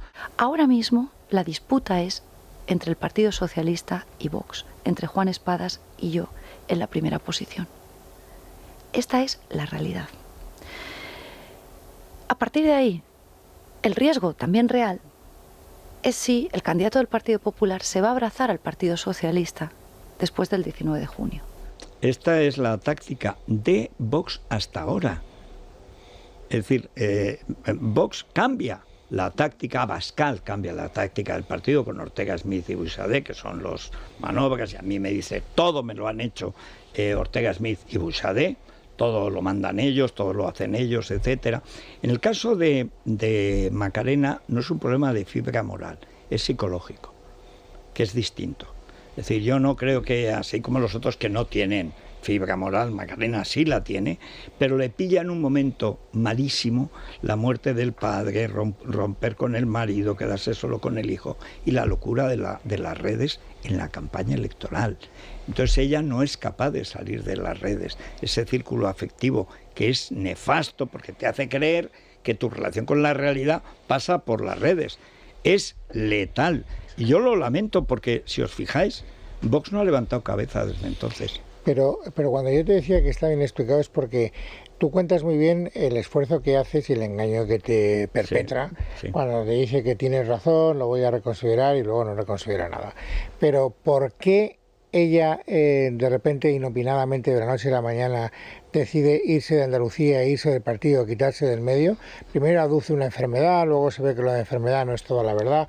Ahí es donde yo sigo teniendo una incógnita que nadie me ha sabido contar. Bueno, es que ella no está bien. Ella es un momento que no está bien. Ella tenía que haber ido a terapia, porque él tenía 3 shocks juntos. El político, que todos conocemos, el personal, con el marido, único hijo, que no conocíamos, y el del padre, que yo no conocía, que es el más traumático de todos, con lo de Panamá, etcétera. Es un momento, y el partido aprovecha para cargárselo. O sea, pero eso es... Yo recuerdo que además eso me lo dice Maite Loureiro. Vamos a acabar con la Ayuso de Vox. Y acabaron. Es verdad que ella ha colaborado mucho, Pero si me hace caso, no va al Camino de Santiago, como Vox no tiene gente... gente... dices bien, porque dices, oye, no vayas al camino, no vayas. Y en un año estás en las generales... Seguro, porque tenía el cartel, ahora estaría claro, en las tenía las el cartel listas. Que tenía, porque era un cartel soberbio. Aparte que la gente se olvida de los fallos. Pero claro... Bueno, pero hay, a mí lo que me parece más clarificador de esa entrevista con Federico es que ella siempre hace una apelación directa a Santiago. Si Santiago me lo pide, en el momento en el que Santiago me lo pide. Y esa es la radiografía de un partido que está absolutamente cuarteado. Es decir, es la idea de que la estructura de mando la tienen Ortega Smith y Buixadé. Federico introduce una subordinada. Las subordinadas siempre son fundamentales. La gente pasa las subordinadas de puntillas y comete un error. Dice que, por cierto, no se llevan bien con Abascal, y ahí es donde te está retratando una ruptura interna dentro de esa estructura de mando. Y yo creo que ahí es donde Macarena Olona dice, si quiere Santiago que vuelva, que me lo pida él. Yo vuelvo con la parte de Santiago, pero no con esta otra parte. Es como si Vox fuera no le puede hacer el reto del Camino de Santiago. Pero como dice Federico, no se lo pone fácil. Y eso también, la primera vez que entrevisté yo a Macarena Olona, le hice una entrevista sin una cuestión política, porque me interesaba tanto su pasado como abogada del Estado que me lo empollé. Sí. Y me miraba como diciendo, ¿y tú cómo sabes este caso y este juicio? Digo, cuéntelo del PNV y cuente... Porque la fibra moral estaba ahí. Y ella la tenía. Una abogada del Estado que había estado luchando contra el independentismo, contra el terrorismo y a la que había purgado Mariano Rajoy. Y contra la corrupción en Andalucía. Y que esa es la, segunda parte. La primera es en el País Vasco y luego baja a lo de Andalucía. Y tenía todos los mimbres para ser lo que era un gran apoyo para Era Abascal. La número 2 del partido. Pero ¿qué pasa? Que también en la burbuja de las redes sociales y de todo lo que envuelve a los políticos cuando se quieren dejar envolver, la llevó a pensar... Yo creo que se llegó a creer que iba a ganar las elecciones en Andalucía. No, yo creo que iba a tener un resultado muchísimo mejor. Las veces que estuvo aquí, que estuvo 2 veces. Una vez que estuvo y otra aquí que no llegó a ir. La cuestión está entre el PSOE o nosotros. Pero eso era el guión de Vox, que si te fijas, lo ha seguido haciendo. Es decir, hay un cambio en las elecciones. El Vox nace en las elecciones andaluzas y Vox desaparece en las elecciones andaluzas como un movimiento patriótico de rectificación de la derecha, que es lo que era. Por eso tiene un apoyo tremendo enseguida, de que va a pasar de 40.000 votos a 4 millones. Eso es porque hay una base social con la que se identifica. Pero la lógica interna del partido, el sectarismo, digamos, natural de un grupo además pequeñísimo, que encima se lleva fatal, porque es que Abascal no es que no se lleve con Ortega Smith y con Busadé, es que no se lleva con Iván ni con Rocío. Es que, quiero decir, que es que se trata no de un grupo de amigos. El grupo primero, Vox nunca ha sido de amigos. El primer grupo, que es el que crean Camuñas, Alejo Vidal Cuadras, González Quirós, etcétera, que cuando por 2.000 votos no sale, si hubieran sacado el escaño no hubiera pasado nada. Pero cuando llegan luego los jóvenes leones, con muchos liantes, Bardají con esos rollos trumpianos y tal y cual, le meten una cantidad de cosas absurdas. Pero es gente que tiene un vigor extraordinario. Entre esa gente vigorosa está Macarena, está Ortega Smith en el juicio del tal, está Abascal en su mejor momento y está la sensación de que puedes confiar en Vox. Y que además luego ya harán lo que tienen que hacer, pero que es fiable. Eso es lo que han perdido en los últimos meses y no se quieren dar cuenta. Pero en el libro, en esta parte del libro, sobre todo con tu conversación y lo del Camino de Santiago, es dinamitar un puente en el que Macarena Olona dinamita ese puente por luego las cuestiones triples hay muchas razones que hemos sabido, pero a partir de ahí, claro, no hay una vuelta atrás. No, es que no se puede arreglar. No le da la posibilidad a Abascal de recuperarla. En el libro mencionaba Luis, hablas del yunque, ¿no? de esa organización, de esa secta, hablo, ¿no? Y demuestro con documentos, porque hay un libro de un historiador respetable de la derecha, González Cuadras, que salió el año pasado. El libro definitivo sobre Vox. Dice, sobre el yunque, como es una sociedad secreta, no se puede hablar. O sea que no hay libro sobre la masonería. Vamos a ver, claro que se puede hablar. El problema es que da mucha vergüenza hablar cuando tú te identificas con Actio Ir y con el yunque, que siempre han negado, porque es obligación suya cuando juran, negar siempre que son del yunque. Y explicas a la perfección la relación de Vox con los medios de comunicación, incluso llegas a comparar a Vox la relación que tiene con los medios con la que tiene la extrema izquierda. Y que lo que hace el yunque es igual que la extrema izquierda, el ataque personal, la demonización, la satanización, acusarnos de matar a Elia. El último ejemplo. Ese es el momento que yo me pongo a investigar lo del yunque. Digo, esto no es una ocurrencia. Esto no se le ocurre a Iván o a Santi un día de calor. Esto es una cosa preparada. Esto es una cosa soviética. Bueno, es el yunque. En el programa hemos vivido muchísimas entrevistas tensas, pero quizá una de las más tensas en torno a esto que estabas comentando, Federico, es la que tuviste con Rocío Monasterio el pasado 18 de enero, en ese momento en que, bueno, ella venía ya, yo creo que con un plan, ¿no?, absolutamente trazado. Ella venía para lanzar y para una serie de mensajes. Venía a reñir con nosotros. Una serie de mensajes aquí en directo, sí. Y bueno, este es uno de los momentos de esa tensa entrevista. El 30 de noviembre nosotros con nuestra última propuesta, que son ya, reducimos a 25 propuestas, y del 30 de noviembre al 16 de diciembre que se vota, no hay ninguna contraoferta por parte del Gobierno. No se nos coge ninguna de las propuestas. Y el 16 ya se registra, pero nadie llega a un acuerdo previamente. No, porque usted lo registra tarde. Entonces, pero vamos a ver, pero que el 30 de noviembre, que es 16 días antes, ya se nos dice que no a todas las propuestas, a las 25, ¿yo qué voy a hacer? Mire, eso lo repitió ayer, por cierto, en el debate. Sí, y es mentira. Que no sé, debería ser un pecado, ¿no? A mí me enseñaron el catecismo que es: no dirás falsos testimonios y mentirás, no deberías hacerlo. Caledonian. Caledonian, Federico, sí. Vamos ¿a quién mandamos a Caledonian?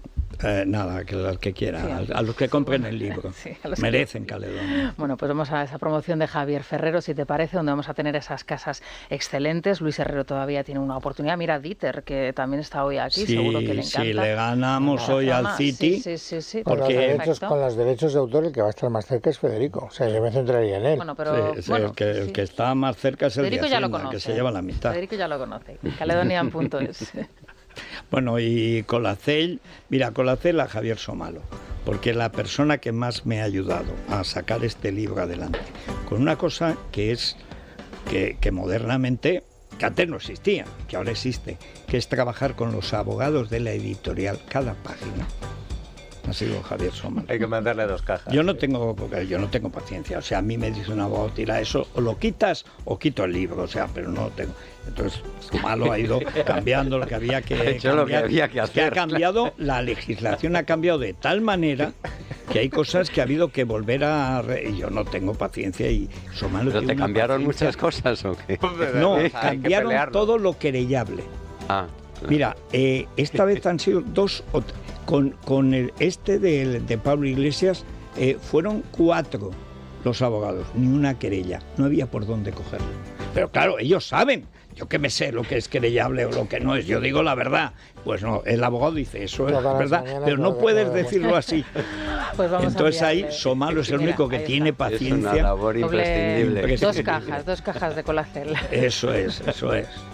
¿Qué tal? Muy buenos días a todos. Qué importante es cuidar la salud y sobre todo qué importante es saber cómo hacerlo. Son muchos los suplementos que hay en el mercado, las fórmulas y ojo porque no todas funcionan de la misma manera. Aquí siempre somos honestos y si recomendamos lo mejor tenemos que recomendar Colacel Antiox de Mundo Natural. En Mundo Natural trabajan desde la prevención usando la última tecnología para prevenir el envejecimiento, luchar contra los radicales libres y la pérdida en la producción de colágeno. Ojo, algo que empieza a ocurrir a partir de los 30, muy temprano, cuando todavía somos unos chavales. Colacel Antiox es la mejor fórmula y lo es porque es potente y efectivo gracias a su composición en péptidos bioactivos de colágeno, ácido hialurónico, antioxidantes como el resveratrol, el extracto de granada y la vitamina C que contribuye a la producción endógena de colágeno. Así que no lo duden, adelántense, consulten con su dietista o farmacéutico, llamen al 91-446-0000 o tecleen www.parafarmaciamundonatural.es. Mundo Natural. Es la mañana. Es radio. Tiempo es sencillísimo de contar. Hay viento en el estrecho. ¿Cuándo no ha habido viento en el estrecho? Incluso en Madrid. Y en Madrid, y en Madrid también. En Madrid también. Y qué ventarrón en las encuestas. Cuando viene San Isidro empieza a soplar el viento. La primera semana de San Isidro hasta nevar. Si lo hemos visto. Ya en la segunda tal y en la tercera calor. Si esto está hecho. Bueno, hoy están 23 grados en Madrid.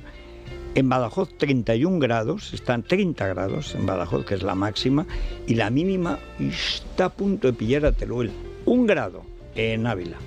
Ávila, bueno. Qué frío con esas murallas tan bonitas, la sombra del ciprés es alargada y helada.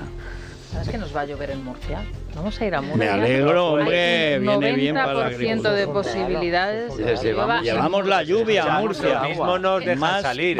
Nos han invitado los regantes, no podemos hacer más. Nos dejan salir, pero vamos, mientras siga lloviendo... Podemos defraudarlo. Bueno, pero lo malo es que aparezca cripto. Por allí. Bueno. Bueno, vamos con la noticia de interés. No. Creo que va dejando libros sobre la criptomoneda en lugares estratégicos. No, el que puede dejar es este. Para ilustrar la Cripto Teodoro. Bibliotecas de estas de cafetería, donde sí, a ver si cuela. Del aeropuerto. Y luego ahí pues se ha manchado y tal, café con leche. Vas y tal. a un brunch y te encuentras con el libro de la Ay, qué bien, lo estaba deseando. Más que forma parte de la presentación, porque el Señor de los Anillos termina con el retorno del rey y este es el retorno de la derecha. Bueno, el Señor de los Anillos le llaman a Pedraz en la Audiencia Nacional. Que lleva 4. Bueno, el libro, Federico, se lo dedicas a todos los votantes de la derecha, ¿no? Sí, señor. A todos los que se sintieron defraudados. A los que se sintieron defraudados, que yo creo que son todos los votantes. Todos, desde luego. En algún momento, ¿no? Habrá algún que cambian de voto, pero no de principios. Exactamente, porque eso es lo que deberían, digamos, lo que debería salir. Chicos, respetad vuestra base, no os pide nada, os da el voto. Hombre, respetadla.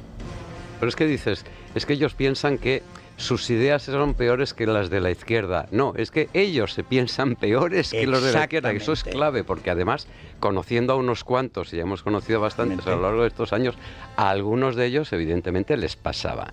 Se consideran ellos, no sus ideas, peores que los de la izquierda. Eso es lo que ha cambiado con la transición. En la transición tenían dudas de sus ideas y tal, pero estaban convencidos de que eran mejores, porque su nivel cultural, intelectual, de carreras y tal, por ejemplo de UCD o de AP, con el PSOE era del cielo y tal. Pero ahora, como ha bajado tanto el nivel, ellos se consideran, por ser de derechas, peores que las izquierdas. Y en cambio la base social no, la base social de la derecha piensa que es mejor que la izquierda. Siempre lo ha pensado, si no habría desaparecido. Y los políticos no.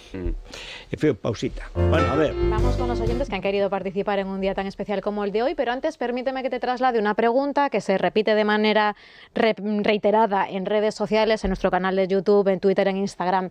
¿Vas a firmar ejemplares de este libro? En la Feria del Libro, el primer día, que es además la víspera electoral, ¿no? Creo que es en la caseta del Corte Inglés. Que es el día 27. El día 27, ahí estaré a las 12 como un señor. Bueno, pues maravilla. Para firmar los libros, claro. Sí, claro. Bueno, y selfiarlos, claro, que no sé cuál es el verbo, que tal y cual. Ese es el precio. Ah, sí, señor, sí. Bueno, pues resuelta la duda, escuchamos a los oyentes. Mucha suerte con la venta del libro. Hice la reserva en el Corte Inglés y estoy deseando que llegue para leerlo. Pues si Dios quiere, lo voy a encargar ahora a las 10 de la mañana. Buenos días, como Federico siempre es un superventas en sus libros, a ver si lo leen votantes para estas futuras elecciones que tenemos ahora y se aprenden un poco la lección antes de elegir la papeleta. Si no, no echamos a estos de ahí ni con agua caliente. Hay una cosa que me encocora. Todo el mundo prácticamente no ve la viga, la disimula, la oculta en el ojo de la izquierda y cacarean, exageran la paja en el ojo de la derecha. Enhorabuena, Federico, por tu nuevo libro. En mi casa, tus 2 libros anteriores son como la Biblia. Mi padre estuvo en la Guerra Civil y yo a mis hijas les he explicado claramente todo lo que ocurrió, porque por desgracia mi padre murió y ellas no pudieron oírle el relato de sus propios labios. Y yo les digo que aquí se nace con el ADN de la derecha. Buenos días, Federico. Enhorabuena por el libro. Mi pregunta es, ¿hasta qué punto, hasta cuándo se puede mantener la derecha? Porque yo creo que para que se mantenga la derecha tiene que haber democracia y estos representantes de izquierdas que hemos tenido últimamente eran de todo menos demócratas. Enhorabuena, Federico, por el libro. Lo compraré, será lo próximo que haga. Y una pregunta, ¿ese complejo de la derecha es de la derecha o de los varones de la derecha? Porque en la derecha mira que hay mujeres bandera. Esperanza Aguirre, Cayetana, que la han apartado, Macarena Olona, Ayuso, que se la han querido cargar y no han podido. No tienen pelos en la lengua. Bueno, hay que decir que es verdad que con Aznar, el primer gobierno Aznar, presidenta del Congreso Luisa Fernanda Rudi, presidenta del Congreso Esperanza Aguirre, ministra de Educación, Loyola de Palacio, otra de las mujeres muy importantes, Margarita Mariscal de Gante, a la que Teodoro echa del Tribunal de Cuentas, porque dice que no trabajaba mucho Margarita, que es la probidad en persona.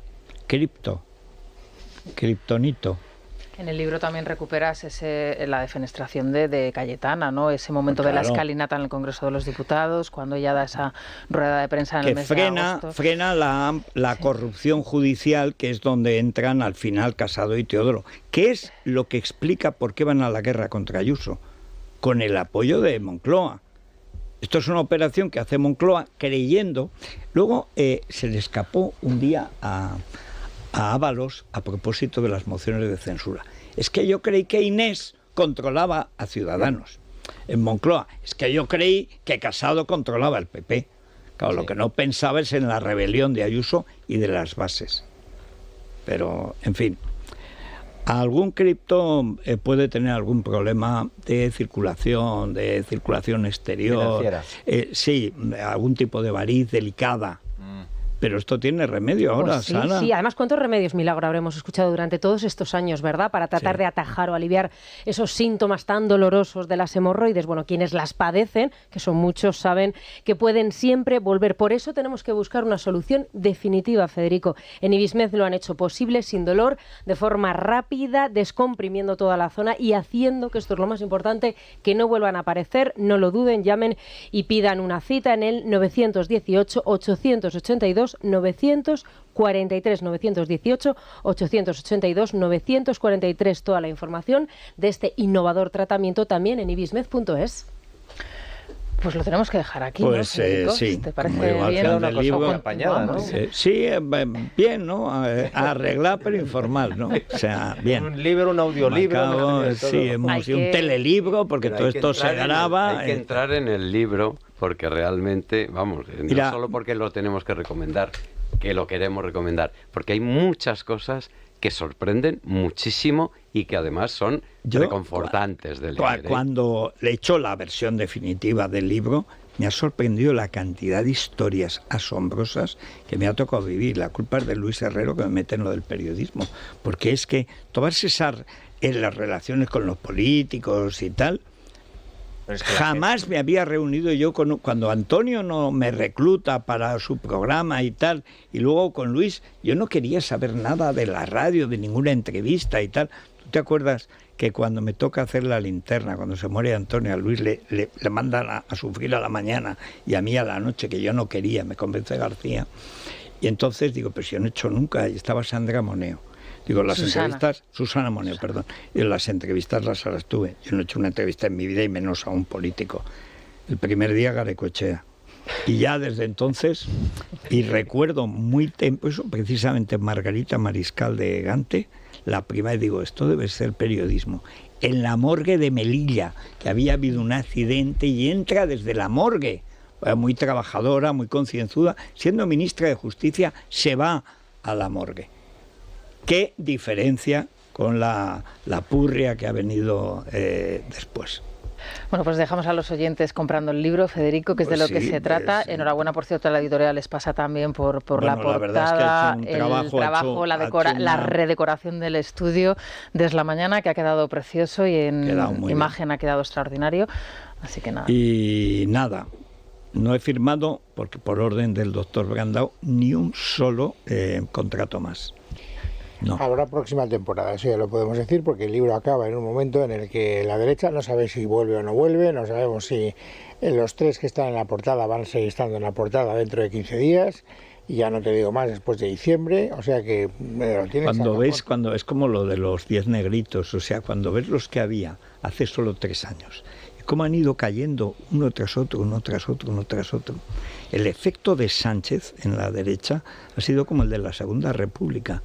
O sea, es deletéreo, o sea, es que lo ha destrozado todo. Han sobrevivido pues 2 náufragos que son Ayuso y Abascal. Bueno, en la derecha y en la izquierda, porque bueno, pero la izquierda lo vas tachando también. Sí, pero es que yo de la izquierda siempre, en fin. Tiene más mérito la supervivencia de Ayuso, eso es verdad, porque Ayuso ha sido atacada y ha sido probada. Y ha salvado al PP. Y Abascal no, porque Abascal está en la cúspide de la pirámide. Vamos a ver si la pirámide se mantiene o no se mantiene. Hay un momento cuando yo no sabía la víspera, que ya me dice que le ofrece todo siempre que disuelva la manifestación, que no haya manifestación. Entonces, por supuesto que la habrá. Y bueno, hay que tener Hay que tener frío porque tú no sabes lo que va a pasar al día siguiente ni lo que va a pasar después en el partido. De hecho, Casado, buscando siempre excusas, además de culparnos a nosotros, como es costumbre siempre, cuando a alguien le va bien en la derecha es por mérito suyo, cuando a alguien le va mal la culpa es nuestra. O sea, eso siempre. No, y se suicidaron en contra del criterio general, eso sí, te lo puedo asegurar. Pero el problema es que inmediatamente llegó la guerra de Ucrania. Y ahora lo que dice Casado es que por un día de la invasión de Putin, no, si te hubieran echado igual, porque aguantó Ayuso. Si Ayuso dice entonces que mucha gente se lo pedía, mira, con esta gente no puedes ir a ningún lado. Son unos traidores, unos miserables, el peor es Judas, que es Almeida, etcétera. Entonces la tipa decide aguantar, mantener, estos son mis poderes, e ir arrancando uno a uno los granos de esa granada. Y el primero que arranca es Almeida, que es al que más le costaría, porque es el de Carromero, el que ha puesto a Ana Camins en su camino, que la historia es de... Pero dices que si hubiera aceptado el pacto, el PP no habría existido ya. No existiría ya. Si ella se va del partido como le pedían los suyos, es decir, no, esto no puede ser, o sea, calumniarte en público y tal, esto no puede ser, y sale Teodoro insistiendo en televisión, mucha gente de los suyos le decían, vete del partido. Bueno, hay dos supervivientes del casadismo en la actual estructura del partido que no salen bien parados en el libro de Federico, que son Cuca y Almeida. Bueno, Judas. Almeida particularmente. Bueno, es que está ahí. También, está Cuca también se la despacha. Sí, Cuca, bueno, es que Cuca es a la que pone Teodoro para tapar a Cayetana. Cada vez que habla Cuca nos acordamos de Cayetana. Reproduce el SMS que le manda a Casado después de la entrevista de la COPE y eso ya sí. es... Es que qué cosas hemos visto. Bueno, venga, una pausita. Es la mañana. Es radio. Bueno, a ver, Vanessa Vallecillo. Pues hoy seguimos a vueltas con las listas de Bildu y claro. La verdad es que traspasa la política y la medida nos la da dos frases que os voy a leer a continuación que se acaban de producir en los medios de comunicación. Bildu es el primer interesado en salir de esta polémica. Frase de Silvia Inchaurrondo en Televisión Española, la presentadora. Feijóo traspasó una línea roja, algo inadmisible, totalmente fuera de lugar. Hay que exigirle al PP que deje de utilizar a ETA, no todo vale. Editorial de esta mañana de Àngels Barceló en la cadena SER. Y cito estas frases porque son peligrosamente cercanas a esta última que vamos a escuchar, que ha dicho Merche Izpurúa en los pasillos del Congreso. La derecha está aprovechando todo esto para poder hacer su campaña, esa campaña que no va a ningún sitio. Nosotros estamos a otras cosas, estamos a proteger los derechos de la gente, estamos también en trabajar en pro de la convivencia, seguiremos ahí y de hecho ahora mismo lo que vamos a hacer es preguntarle al presidente del gobierno qué es lo que va a hacer respecto al escudo social. Bueno, esta ha sido condenada por terrorismo, por pertenencia a banda armada. ¿Esta qué habla? Que es exactamente lo mismo que ha dicho Àngels Barceló, lo mismo que el editorial del País de hoy, la misma basura. Ellos prefieren a la ETA antes que al PP. Y esta es la realidad de la izquierda. Sí, además y en no este hay programa nunca damos voz a los proetarras, pero en este caso es verdad que era ilustrativo y también porque es el argumentario que sostiene a Sánchez y el que ha exhibido hoy en la sesión de control al Gobierno en el Congreso. Rubén Fernández, buenos días. Buenos días, sí. Merche Aizpurúa, portavoz de Bildu en el Congreso y como ha recordado Cuca Gamarra, condenada por apología al terrorismo cuando era directora del diario Gara, ha preguntado a Pedro Sánchez por el escudo social. El presidente del Gobierno ha aprovechado la cuestión para decirle a los proetarras que se equivocaron en la elaboración de las listas para, segundos más tarde, pedirle su apoyo parlamentario en junio cuando venza el actual decreto anticrisis. Señor Sánchez, como hemos hecho siempre, hoy también queremos mirar al futuro. Por eso le pregunto si mantendrá ese escudo social. Y es que ustedes se han equivocado en la elaboración de las listas municipales para el próximo 28 de mayo. Puede ser legal lo que han hecho, pero desde luego no es decente.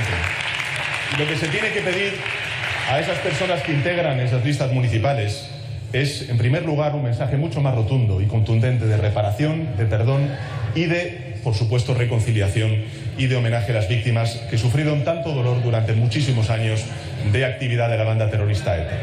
A partir de ahí, señoría, respondiendo a su pregunta, en junio se va a vencer el plazo de muchas de las medidas del paquete. Evidentemente el Gobierno de España va a traer, en función de la coyuntura que tengamos en junio, unas nuevas medidas sociales y espero que entonces podamos contar con el apoyo de su grupo parlamentario y el conjunto de la Cámara. El resto de la sesión ha sido un revival de lo visto ayer en el Senado. El PP le ha pedido romper con Bildu y Sánchez ha evitado la cuestión atacando con fiereza a los populares porque dice no pueden soportar que ETA se acabase con gobiernos socialistas.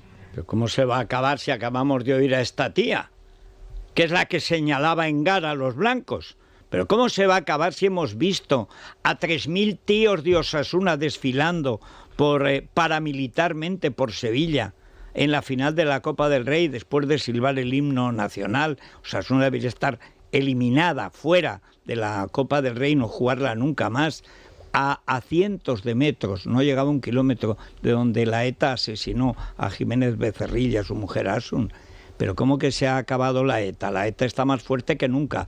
Lo que pasa es que el comando legal Madrid ahora lo dirige Pedro Sánchez. Nunca el gobierno de España ha caído tan bajo como con este sujeto. Y nunca la ETA ha estado tan alta como gracias a este sujeto. ¡Qué gentuza! Y un último apunte de última hora, porque acabamos de conocer que la justicia francesa ha condenado a Sarkozy a 3 años de prisión por corrupción. No tendrá que entrar en prisión, podrá cumplir arresto domiciliario con un brazalete electrónico. Imagínate. Seguro que le hacen una canción ahora. Pues seguramente sí. No se queda sola, queda un poco la cosa. Bueno, la gran corrupción de Sarkozy fue crear el PSG. Hay que recordarlo. Es él el que crea el PSG, que es un delito.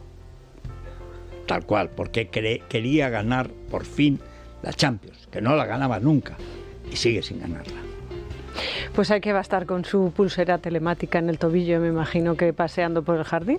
Sí. Arresto domiciliario es lo que le va a caer. Bueno, Federico, culebra en vestido, ya sabes que esta boda está agafada, es como lo de esta casa es una ruina, pero versión sí. Tamara Falcó, porque ha pasado de todo desde que se anunció, acuérdate que ayer hacíamos un poco cronograma del gafe, ¿no? Sí. O gafografía, o como lo llamamos, no tengo muy idea. Sí. Hemos hablado del cuernograma. Vamos, ¿no? Bueno, pues la boda que empieza con los cuernos del novio, que si luego te pido perdón, que si envío unos WhatsApps agresivos. Que si me voy a Lourdes con otro, eso que es. Si después me voy a Fátima a arrepentirme, pero si es que no se puede ir en medio de tanta virgen. Lo tiene todo. Cuando, como decía Jardiel Poncela, pero ¿hubo alguna vez 11.000 vírgenes? Pues en no esa lo sé. boda no sé, yo creo que como no vaya la Virgen del Pilar. En fin. Cuanto más sabemos de los detalles de la ruptura con las 2 personas que le estaban haciendo el vestido, más nos llevamos las manos a la cabeza. Yo lo dije ayer, esto es una puja, están abiertas las ofertas, ábranse las plicas porque dentro de Ella poco... ayer alcanzó casi el nivel de mendacidad de Sánchez. O sea, ayer Tamara, que siempre ha sido graciosa, jajaja, jijiji, tontita, no sé qué, ayer ya era mala, porque ayer mintió. O sea, el comunicado que nos mandaron a nosotros y que leímos aquí, que leíste tú, del Star 2, que son unas personas extraordinarias que han salido, nos contaban lo que les ha costado salir adelante en Bilbao, porque no es nada fácil Bilbao. Bueno, y han trabajado su estilo propio y te dicen que renuncian al chollo publicitario de su vida porque no están dispuestas a copiar a otros. Que es lo que dicen. Eso es. Y sale la otra y dice, ay, es que me han dejado sin traje. Es que me he enterado por la prensa. Me he enterado por la prensa. Falsa. En fin, bueno, 28 diseñadores se han ofrecido ya a hacerle el vestido. Me imagino que pago de su importe. Ese vestido está adjudicado. Sí, eso es. Y de hecho yo tengo una sospecha, Federico. A mí me da la sensación de que va a ser una creación internacional por una frase que ayer se le escapaba a Íñigo Nieva, que ahora sí que habla con la prensa, que era la siguiente. Decía algo así como, es una pena porque ella quería hacer un vestido marca España. Pues ahora me da la sensación de que la marca ya no va a ser España. Hoy, qué casualidad, Tamara Falcó es portada de la revista Hola, su perra Jacinta en brazos, con un motivo, presentar la última colección que dice ella que ha diseñado. Ya sé que me pongo muy radical, lo siento, pero es que tengo gente cerca que estudia diseño y entonces se hace un poquito cuesta arriba que llegue Tamara. Es como la Barbie, la Nancy cocinera, la Nancy piragüista, la Nancy diseñadora, eso es. Yo soy más de Nancy. Las oyentes de mi edad lo van a entender, las de la edad de Vanessa son más Barbie, ¿verdad? Es otro, pues eso, Barbie alpinista, pues Tamara lo que le vaya tocando. Ahora, como es Barbie diseñadora, pues habla de lo que ha hecho para Pedro del Hierro y Nacho Aguayo, que por cierto es uno de los grandes creadores de vestidos de novia. Y hay una pregunta que ahora vamos a contar en nuestra Crónica Rosa, en la que precisamente la cuestión es qué tal va el diseño de tu vestido, y ella habla de lo bien que se está entendiendo con Sophie Voilà. Creo que esto se presenta el día 11 de mayo, esta colección. No sé cuándo está hecha la entrevista con Ola, pero me huele que ya sabía que la cosa estaba rota. Entonces, hombre, para llegar al comunicado que nos mandan ayer, tiene que pasar muchas cosas y muchos días, porque para ellas, que han estado ganándose la vida trabajando hasta conseguir ya un nivel, digamos, de popularidad chic, de prestigio, de minorías. Eso es. Cuando tú tienes la oportunidad del gran salto y por decoro profesional renuncias a ese gran salto publicitario, porque no haces trampas con tus diseños, oye, hay que valer para eso. Eso es. Bueno, pues este es uno de los muchos temas de nuestra crónica Tremendo. rosa, que es miércoles de revistas, insisto, así que vamos a la tarea. Vamos. Es La Mañana de Federico. Es Radio.